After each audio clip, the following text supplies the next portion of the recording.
has torn through Sumatra. Here's what happened in 1 minute. November 22nd, a rare tropical cyclone called Cyclone Senyar formed in the Strait of Malacca. It dragged huge bands of rain straight into northern Sumatra. November 23rd, rivers in North Sumatra, West Sumatra, and Aceh started rising fast.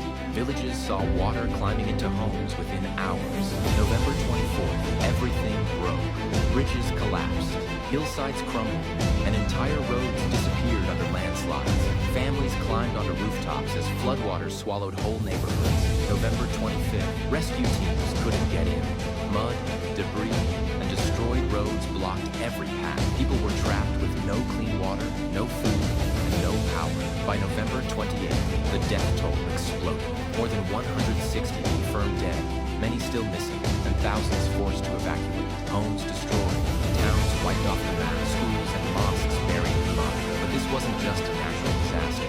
Environmental experts say the flooding turned deadly because of massive deforestation. For years, forests in Sumatra were cut down for logging, plantations, and mining.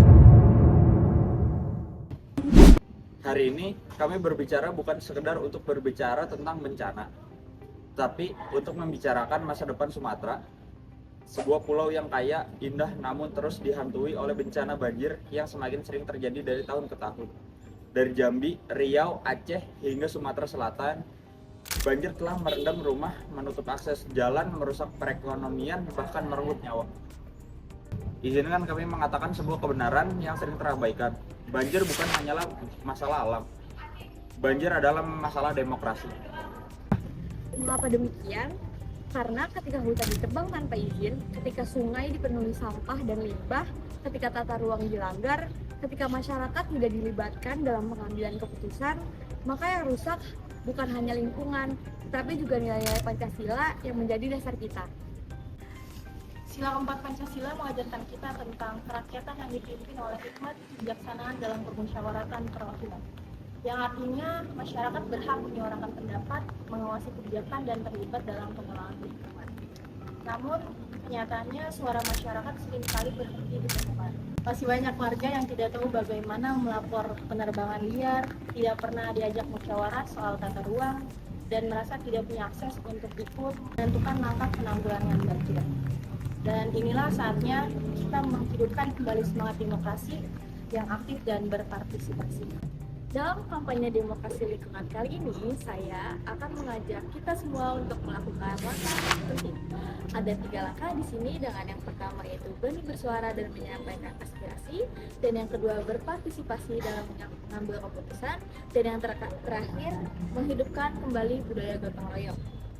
Sila ketiga dan kelima mengingatkan bahwa persatuan dan keadilan sosial dijaga melalui kerja bersama. Dengan 3 langkah penting ini menunjukkan bahwa penanganan suatu masalah lingkungan itu bukan hanya dari pemerintah, tapi dari seluruh rakyat Indonesia atau seluruh masyarakat. Rekan-rekan mahasiswa, kita adalah generasi yang tidak hanya mewarisi bumi, tetapi juga bertanggung jawab merawatnya.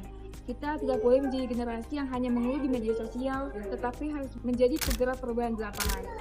Mari kita gunakan media kita mulai dari kampus hingga media digital untuk kampanye lingkungan, edukasi publik, petisi kebijakan, dan aksi sosial.